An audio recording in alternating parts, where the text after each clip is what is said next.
Welcome back to my channel, guys. It's Jacques, and today we're going to talk about something that most people are afraid to talk about, in the sense of asking me about, or in the sense of my father. My father is always very surprised at the fact that I learned Spanish. And I always wanted to make a video like this after I was fully and utterly confident about what I was speaking about my experience, about how things happen, or por mi experiencia y cuando yo aprender español, porque a veces es muy difícil para mi mente, para mi vida, pero cuando yo vivir en España o en Barcelona, la ciudad de Barcelona, es muy difícil porque este dialecto es difícil, es mucha lengua, mucho más rápido, pero en México es diferente. So while I was in Barcelona, that's where I've decided, because you guys saw me on the journey of going to Barcelona and living in Barcelona for over 2 years. When I first got there, it was like a culture shock. A beautiful place, but you couldn't communicate with people because where I lived, I didn't know Spanish. They didn't speak English, and things were always difficult. But I remember one day I decided I'm going to learn this language. Not only am I going to learn this language, I'm going to be fluent in this language. I'm going to learn the different dialects of this language. And I'm also going to make sure I immerse myself in the culture so that I am very aware of the nuances, or being able to communicate with elders, being able to communicate with children. You never know when someone may need your help. And also, the big thing for me was always being respectful of the culture, of not just coming as an American and saying, speak to me in English, I don't learn another language. And throughout my time learning more and embracing more about the situation, I was able to really, truly love everything about the learning experience. Shout out to my very and only teacher, Anchoa. I'll leave her description in the description box, or I'll leave her tag. And she was just so amazing with how she taught me. She was Spanish herself, born, raised in Spain, but lived in London. And I connected with her through a friend of mine that allowed me, or he was already learning as well, so he gave me her information. And with that, she taught me in a way that I was able to embrace the language, understand that there's going to be different things that I'm just not going to know, only with due time. And in Spanish, is usually poco y poco, little by little, you learn. And I practice every day. I speak Spanish in the gym. I speak Spanish everywhere I go. So I'm still learning new things every day, which is so captivating and so exciting, because I can now listen to many different people from different places. I can tell you if you're Dominican, I can tell you if you're Puerto Rican, or if you're Espanol, or if you are Mexicano or Argentino. It's a lot of different dialects, but I think that was where my experience and my love for Latin culture grew, is after I learned the actual language. And it was one of those days where I would pick up things in stores where people were saying, not about me, but just in general. And I'd be like, wow, my ear is really grasping this concept of Spanish. And a lot of people from America, a lot of you that are watching me, you always ask me what was the most difficult part. The most difficult part would have to have been when I didn't practice. When I practiced, or I would actually take that back, I would say the most difficult part would be usually when I didn't have the confidence to try to articulate myself, or when I didn't want to use my brain enough, where I was like, I'm just tired. Because it is like a working, you're working all day to pull these words out and order them in a proper way, which is different than what your native tongue is. And for me, it was just one of those things where I said, practice every day, practice every day, practice every day.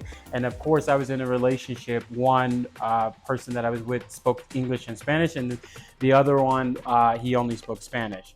So with that, it was like a crash course all the time where I had to learn new words, ask questions, not be afraid of the small things that I would make mistakes on. And I would always be proud when people that were either Latino or Spanish would tell me, your Spanish is really good. I just wanted to let you know.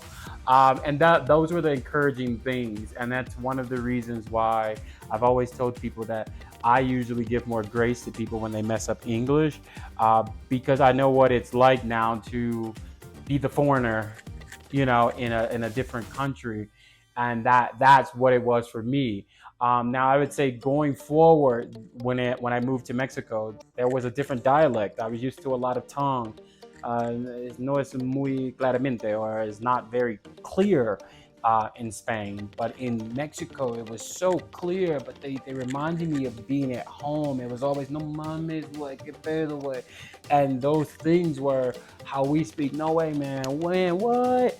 And it was so like common to my ears to hear the cadence of how I'm used to, excuse me, how I'm used to my people speaking, and it just warmed my heart. I was like, wow, I can't believe that I understand them so much better with the situation. And it was lovely that I could also throw different things from different cultures in. I can throw things from Spain in, I can throw things from Mexico in. It's, even now when I speak my Spanish, I'm like, no mames, way. And it's like, I'm always way, way, way. But it's the culture that I'm actually in. And I know a lot of people have always said, like, you speak so well, you speak so fast. And it's like, no, no, no, I'm not speaking fast. It's just I'm speaking regular and I'm speaking Spanish. But I wanted to make this video because I want to encourage anybody that wants, especially Americans, because we don't really often get that luxury of learning different languages. I know I had the opportunity in school to learn a different language, but they didn't really promote it a lot. They didn't really say you need to do this language. Whereas in other countries, Brazil, Argentina, Mexico, a lot of these places they're learning different dialects, or they're learning different languages. Especially in Europe. In Europe, I knew kids that spoke Catalan, Spanish. Catalan is a different form of Spanish, but it was the main language of Spain before it was conquered and things. But Catalan, Spanish, French, Portuguese from Brazil. And it was always just so amazing to my ears to just witness these things and learn these things, and be okay with just not knowing everything. Which is why I tell people all the time, the experience itself is very isolating. It's going to be moments where you're not going to understand. It's going to be moments where you don't know what's happening, but it's going to make it so much better when you actually learn and you're able to communicate with the people that you love, and communicate with those that you really want to have a relationship with, and you can teach them about you and they can teach you about them and more about the culture. And for me, that was important, and I think that's why I've stayed so much time outside of America, because my brain has been like a sponge of learning so much different things, or so many different things. uh, and I know sometimes I make mistakes because I'm thinking in Spanish, but I'm saying things in English. So if any of my grammar is off, it's just because my brain is usually in Spanish 24/7 now. Because I think in my last video in my vlog, if you guys saw it, when I went to go get my haircut, I was trying to explain, like, for black people, this barbershop would be great, and I was like, for the black, for a black. I think I said for a black, or for a black. And I was like, oh my God, I didn't notice it until after I edited the video, but I didn't want to edit it out. And I was like, well, for most people that know that I speak Spanish as well, it's like I'm thinking in a Spanish tone sometimes. And I oftentimes, if I'm thinking about because, I'll say por qué, or I'll say what, or I'll say que, and it's usually I'm mixing the two. It's like a Spanglish. I'm usually mixing the two. So I just want you all to know that if you want to learn another language, you can. It does take a lot of effort. It does take a lot of your dedication, and a lot of practice, daily practice, trying to read different things, learn different things, different songs, different readings. But once you get it, guys, I tell you, you're going to be so proud of yourself. You're going to be just so happy that you did this because it's going to open up a whole new world for you. And that's what it was for me. And that's why I wanted to just share with you guys. So until next time, guys, don't forget to like, comment, and subscribe. And I'll see you guys later. Ciao. Hey, before you go, I need some help.